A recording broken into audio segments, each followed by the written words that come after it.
Hello, this is Daniel from speedcubing.org, and in this video I'm going to be reviewing the YuXin Little Magic 6x6 M.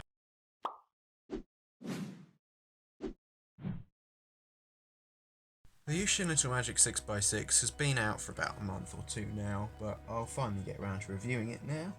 So, it's £13 at speedcubing.org, making it the cheapest magnetic 6x6 on the market. And it performs reasonably.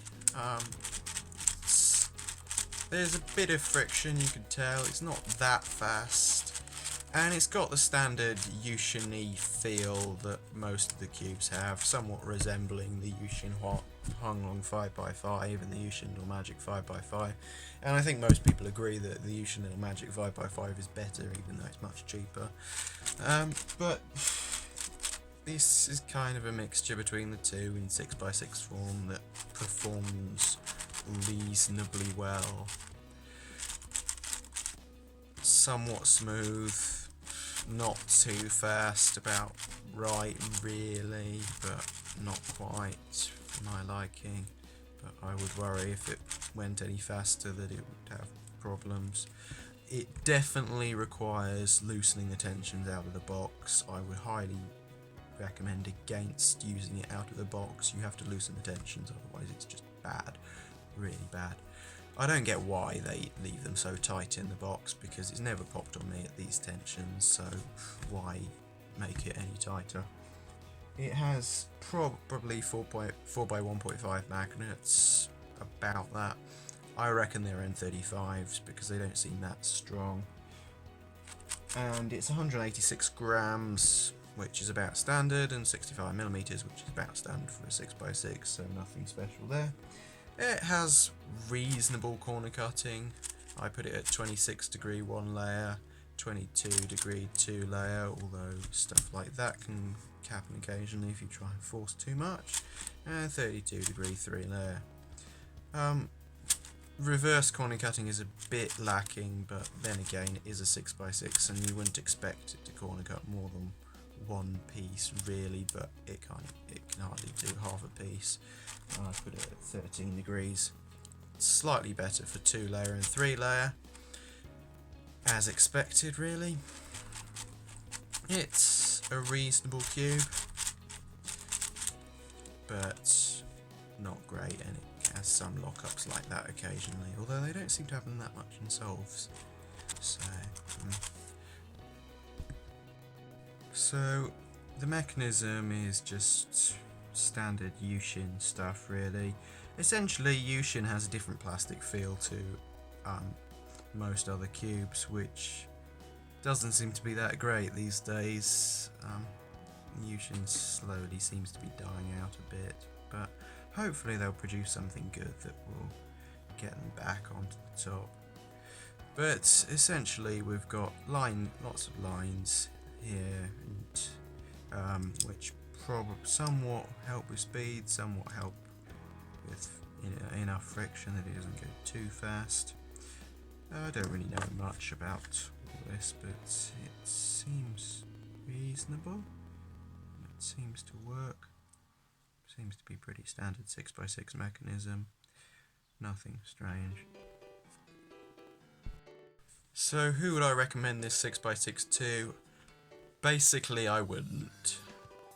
I mean, if you have £13 exactly, plus shipping, and you need a new 6x6, then you can get this, but ultimately I would recommend that you spend an extra £1 on the YuXin V2M, or better still an extra £5 and get the MGC 6x6. Both of them are better than this, in my opinion, and I doubt anybody's going to be switching to this. I think practically everybody's going to stick to the MGC 6x6. It kind of has become a question in 6x6 hardware now, because the MGC has been so dominant. Well, any new 6x6, is it better than the MGC? And the answer for this is no.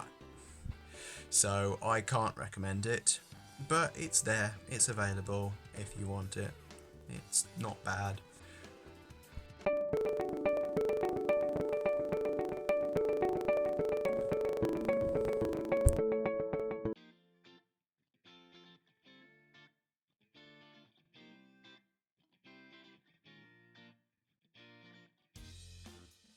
So people obviously ask questions like, how do you get good at big cubes and stuff like that? And obviously I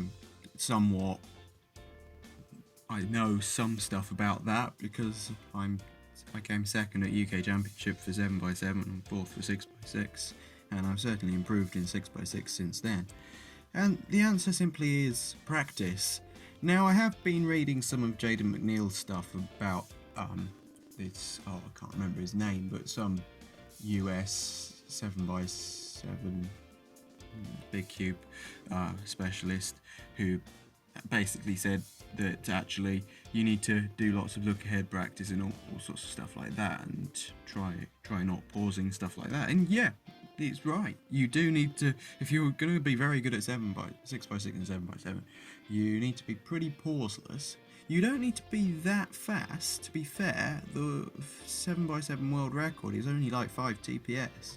It's not that much, but you do have to practice a lot and do a lot of solves on 6x6 and 7. Like, times will drop down to about 3 minutes just by doing like 1,000 or 2,000 solves, quite simply. There's no other way around it, really. But if you want to do that, then why not? It's something to do, it's quite fun. If you like doing that sort of thing, why not?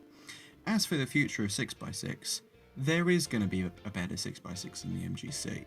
It's going to come, and I reckon both GE and Moyu will have a really good go at it. I think there will be an Aoshi WRM, and it will be very competitive with the MGC 6x6. And then shortly after, or even before, there's going to be a Shadow V2, or they might name it something different, and it's going to be pretty good, I think. Obviously, the MGC 7x7's been teased for ages. That's going to come out eventually, but we don't know when. And that's going to compete with the Spark. So we'll finally have something that might be slightly better than the Spark. Who knows?